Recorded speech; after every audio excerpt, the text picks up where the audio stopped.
स्वागत है आपका। आप देख रहे हैं कहानी कुर्सी की, और कहानी कुर्सी की में अब हम बात करेंगे महाराष्ट्र की, जहां 120 दिनों बाद विधानसभा चुनाव होने हैं और जिस तरीके के नतीजे आए हैं उसने सबको चौंका दिया है। एक तरफ बीजेपी को नुकसान हुआ तो कांग्रेस सबसे बड़ी पार्टी बनकर निकली। 13 सीटें कांग्रेस ने महाराष्ट्र में जीती हैं। अजीत पवार के आने से बीजेपी को फायदा नहीं हुआ, नुकसान की जानकारी ज्यादा मिल रही है। वहीं उद्धव ठाकरे को ऐसा लग रहा है कि अब वो अकेले अपने दम पर चुनाव लड़ सकते हैं। उद्धव ठाकरे क्या कर रहे हैं, शिंदे का क्या होगा, अजीत पवार का क्या होगा, कांग्रेस के आगे की रणनीति क्या होगी, ये सब कुछ आपको बताएंगे। लेकिन उससे पहले आइए एक बड़ी खबर आपको बता देते हैं, और ये बड़ी खबर जो है वो अजीत पवार गुट से जुड़ी हुई मिल रही है, जहां अपनी पत्नी को अजीत पवार राज्यसभा भेज रहे हैं। आज राज्यसभा के लिए नामांकन करेंगी सुनेत्रा पवार। 25 जून को होने वाले उपचुनाव के लिए सुनेत्रा ने पर्चा आज वो दाखिल कर रही हैं। सुनेत्रा के साथ अजीत पवार भी विधान भवन पहुंच गए हैं। दिलीप वलसे पाटिल, अदिति तटकरे भी इस दौरान उनके साथ मौजूद हैं। तो एक तरफ अजीत पवार को लेकर महाराष्ट्र की सियासत में खूब चर्चा हो रही है।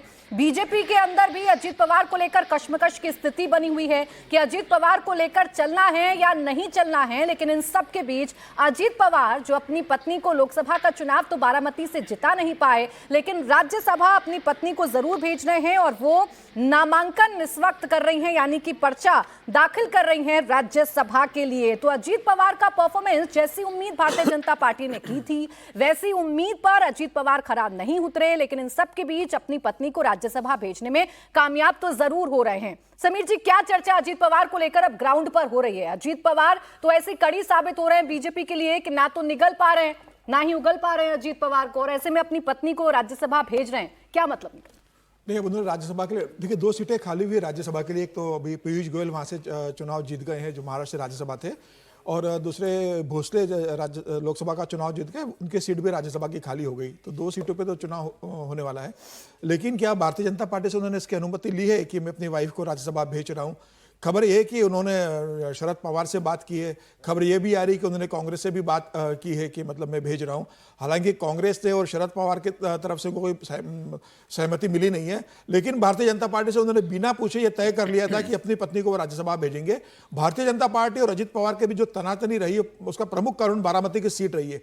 भारतीय जनता पार्टी के स्थानीय संगठन ने बहुत स्पष्ट कहा था कि आप अजित पवार की पत्नी को टिकट मत दीजिए, यहां से किसी कार्यकर्ता को लड़वाइए। भारतीय जनता पार्टी के पूरा कैडर उसके साथ खड़ा रहेगा। आप अजित पवार का जो व्यवहार है, हम नहीं चाहते कि उनकी पत्नी यहां से लोकसभा चुनाव लड़े।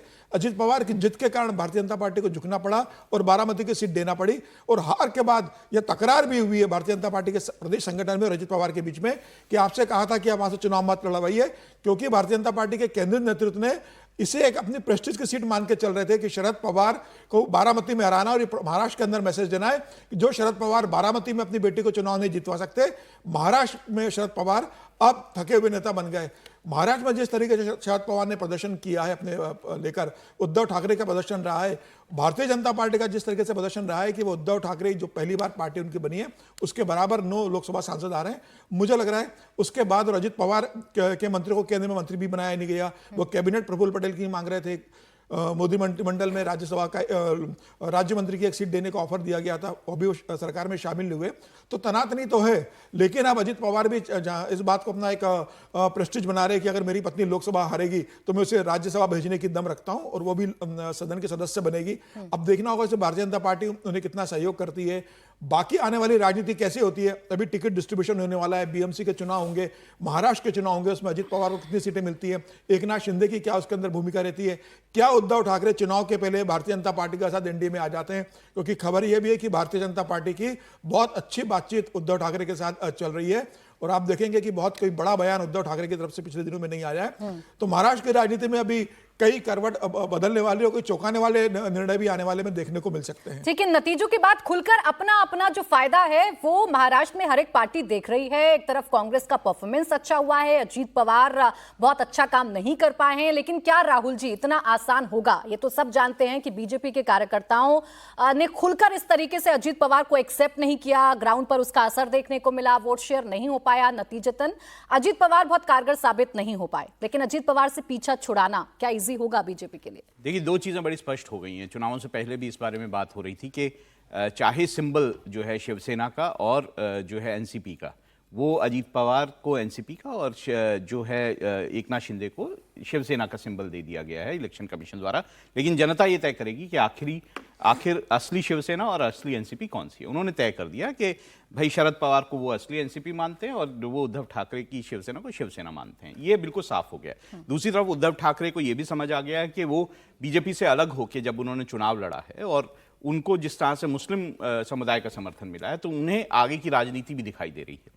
तो ऐसे में मुझे नहीं लगता उद्धव ठाकरे जो है वो बीजेपी के साथ आएंगे, जबकि ये बात जरूर है कि बहुत सारी कोशिशें जरूर हो रही हैं कि उद्धव ठाकरे जो है वो बीजेपी के साथ हो लें, लेकिन ऐसा लगता नहीं है क्योंकि जिस तरह के समीकरण वहां पे दिखाई दिए हैं, जिस तरह से वोटिंग हुई है, उससे ऐसा नहीं लगता कि ऐसा हो पाएगा। दूसरी तरफ कांग्रेस का भी रिवाइवल जो है दिखाई देता है। एक सीट थी कांग्रेस की पिछले चुनावों में, इस बार जो है सबसे बड़ी पार्टी 11 सीटों के साथ जो है कांग्रेस आ गई है। तो ऐसे में कांग्रेस को अपना महाराष्ट्र में रिवाइवल दिखाई देता है। ऐसे में जो विनिंग कॉम्बिनेशन होता है उसको तोड़कर कोई बीजेपी के साथ चले जाएंगे उद्धव ठाकरे, मुझे लगता नहीं है। और यही मुझे लगता है यही गठबंधन जो है वो विधानसभा चुनावों में भी आगे जाएगा और मुझे लगता है कि उद्धव ठाकरे को जिस तरह का समर्थन मिला है विधानसभा चुनाव में उससे बेहतर प्रदर्शन होगा। अब देखिए खबर तो ये भी है ना हर्षवर्धन जी कि 288 सीटों पर उद्धव ठाकरे सर्वे करा रहे हैं। वो ये देख रहे हैं विधानसभा की 288 सीटों पर कि वो कितने मजबूत हैं, उन्हें कितना वोट मिला है, वो अकेले दम पर क्या हासिल कर सकते हैं, क्या करेंगे उद्धव ठाकरे, इस पर सबकी निगाहें हैं इस वक्त। देखिए, एक तो सबसे पहले राजनीति जब हम देखते हैं तो कुछ उसके बुनियादी जो तत्व हैं वो देख लेना चाहिए। इस चुनाव का बुनियादी तत्व क्या है? वो तत्व ये है कि देश के मुसलमानों ने इतनी घृणा, इतनी नफरत नरेंद्र मोदी से की कि उद्धव ठाकरे को भी वोट कर दिया। इसको आप ध्यान से समझेंगे तब समझ में आएगा इस चुनाव का बुनियादी तत्व क्या है। इतना हराना है कि बदरुद्दीन अजमल को हरा दिया। मतलब इससे आपको समझ में आएगा इस चुनाव का मूल क्या है। अब क्या यह मूल लंबे समय तक टिका रहेगा? इसका जवाब है नहीं। अब किसी भी विधानसभा चुनाव में नरेंद्र मोदी को हराने जैसी चीज नहीं होगी। नरेंद्र मोदी अब 5 साल के लिए अपने प्री पोल अलायंस के साथ सत्ता में आ गए हैं। अब महाराष्ट्र में जब चुनाव होगा तो यह सच है, राहुल जी ने एक बात ठीक कही कि शरद पवार की एनसीपी असली हो गई, लेकिन उद्धव वाली में थोड़ा सा भ्रम है। कम सीटें लड़के 7 सांसद जीत कर आए हैं एकनाथ शिंदे, ज्यादा सीटें लड़कर 9 सांसद ही जीत पाए हैं उद्धव ठाकरे। यह बुनियादी फर्क है। और क्या वो मुस्लिम मतदाता जो नरेंद्र मोदी को हराने के लिए उद्धव ठाकरे की पार्टी को जाकर वोट कराता है, जिसको भाजपा का बटन दबाते हुए लगता है कि दीन ईमान के उलट हो जाएगा, क्या वो विधानसभा चुनाव में ऐसे टिकेगा? उद्धव ठाकरे के आसपास के लोग बहुत गंभीरता पूर्वक इस पर बात कर रहे हैं और उनको यह भी दिख रहा है कि अगर वो वाला हिस्सा हटा दिया जाए तो अचानक शिवसेना एकदम से गायब हो जाएगी, वो अजीत पवार वाली स्थिति में आ जाएगी। भारतीय जनता पार्टी को अपनी असल हैसियत का अंदाजा हो गया कि आप महाराष्ट्र में सबसे बड़ी पार्टी भले हो जाएं, लेकिन अगर ये कॉम्बो रहेगा तो आपको मुश्किल होगी। अब उन्होंने एक सफलता तो हासिल कर ली। आप कल्पना कीजिए कि अगर ये एनसीपी पूरी की पूरी, शिवसेना पूरी की पूरी और कांग्रेस पूरी की पूरी होती तो भारतीय जनता पार्टी का क्या हाल होता महाराष्ट्र में।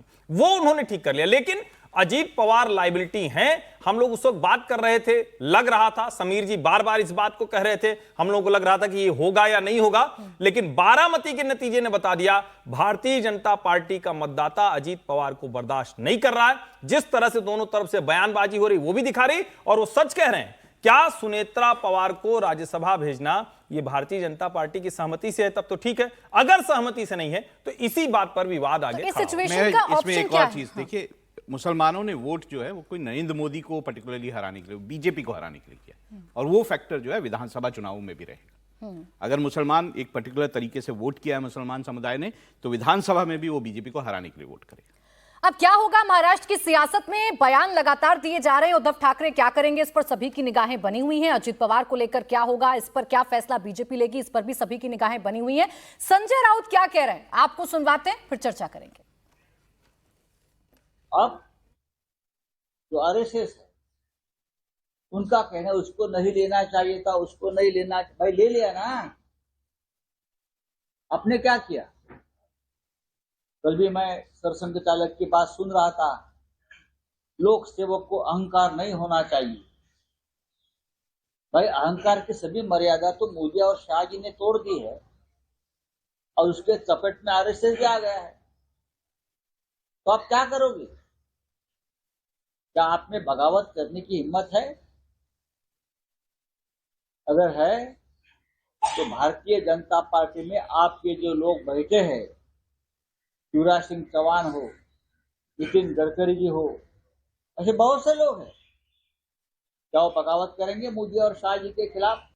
और देश में दो तानाशाह, ईस्ट इंडिया कंपनी गुजरात के लोग देश में भ्रष्टाचार को बढ़ावा दे रहे हैं।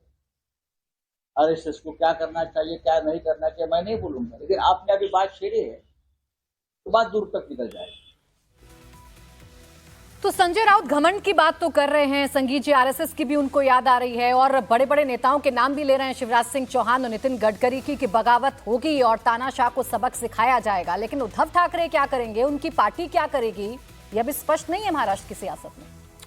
देखिए, मुझे बगावत जैसी ऐसी कोई चीज़ तो दिखती नहीं है। मुझे नहीं लगता है कि भारतीय जनता पार्टी के अंदर कोई भी आज के दिन में नरेंद्र मोदी और अमित शाह के खिलाफ बगावत करेंगे।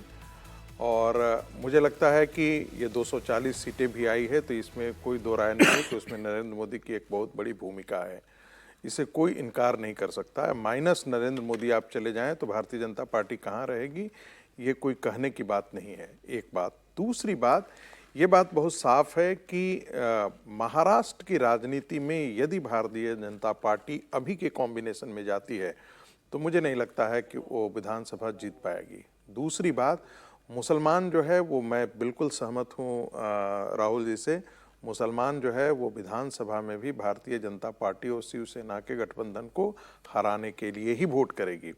उनको पता है कि दुश्मन हमारा क्या है, हमें नहीं पता होता है कि हमारा दुश्मन क्या है। भारतीय जनता पार्टी को नहीं पता है कि उसका दुश्मन क्या है, उनको नहीं पता होता है कि हाँ कौन हमारे सामने दुश्मन है, लेकिन मुसलमानों को ये जरूर पता है कि उनका दुश्मन नंबर 1 कौन है। वो भारतीय जनता पार्टी को हराने के लिए किसी भी हद तक जाएंगे और वो विधानसभा चुनाव में भी वही प्रयोग करेंगे जिसका उन्होंने लोकसभा चुनाव के दरमियान प्रयोग किया है।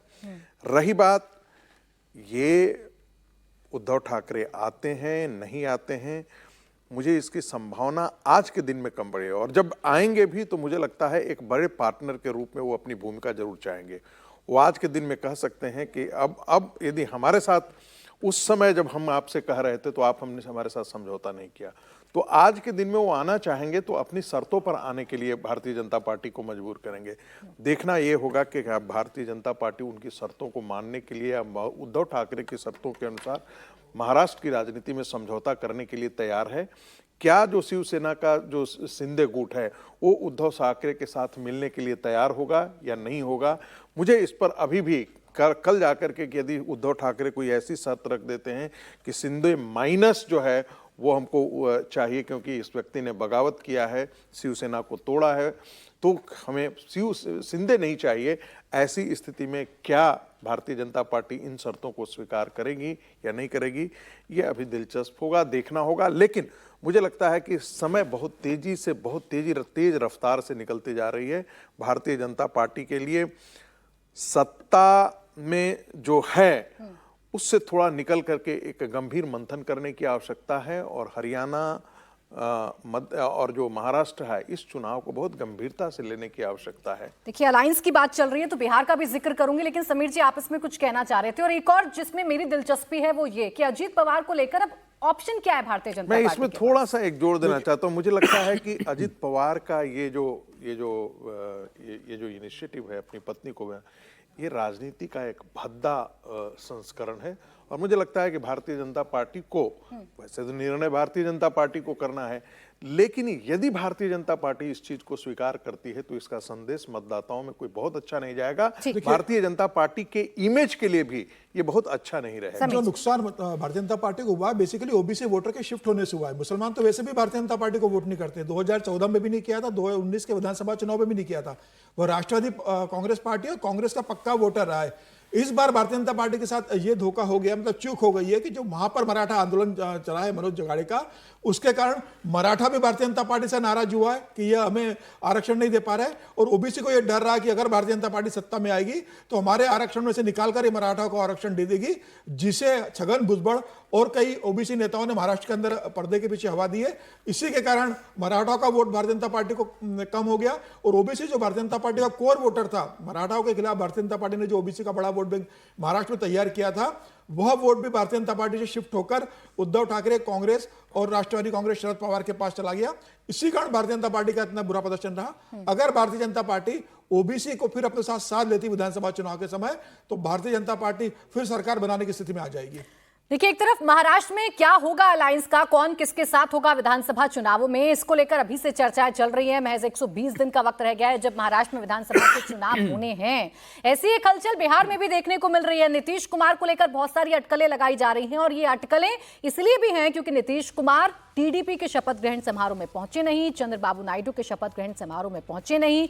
वो नीतीश कुमार जो एनडीए की बैठक में समर्पित नजर आ रहे थे, खुलकर अपना समर्थन दे रहे थे और ये बता रहे थे कि वो अब एनडीए के साथ हैं, वो अगर इस शपथ ग्रहण समारोह में नहीं पहुंच रहे हैं तो क्या इसके कोई मायने निकाले जाने चाहिए हर्षवर्धन जी?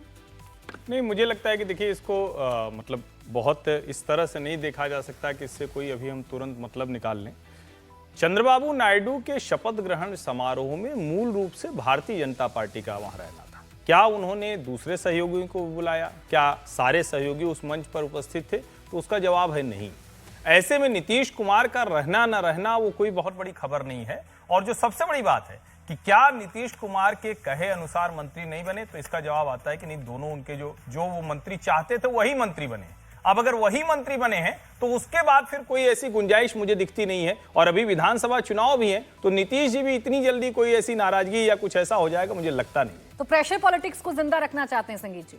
देखिए, नीतीश जी प्रेशर पॉलिटिक्स हमेशा करते रहते हैं। वो हमेशा जो सामने वाला है उसको हमेशा वो डिलेमा में हमेशा रखते हुए, ताकि वो जब तक वो सामने वाले में डर पैदा नहीं होगा, उनकी बार्गेनिंग पोजीशन जो है वो हमेशा बनी रहती है। इसी कारण से तो ये चीज़ें तो हमेशा भारतीय जनता पार्टी के साथ लगा रहेगा। लेकिन जिस प्रकार से नीतीश कुमार ने नरेंद्र मोदी के साथ अपनी आत्मीयता जाहिर की है और जिस प्रकार से इस बार वो भारतीय जनता पार्टी के साथ आकर के जुड़े हैं, मुझे इसकी दूर दूर तक संभावना नहीं लगती है कि वो छोड़ देंगे। वो अच्छी तरीके से जानते हैं कि उनकी हालत लगभग वैसी ही है जैसे नवीन पटनायक की है। उन्होंने कोई अपना उत्तराधिकारी नहीं खड़ा किया है बिहार की राजनीति में।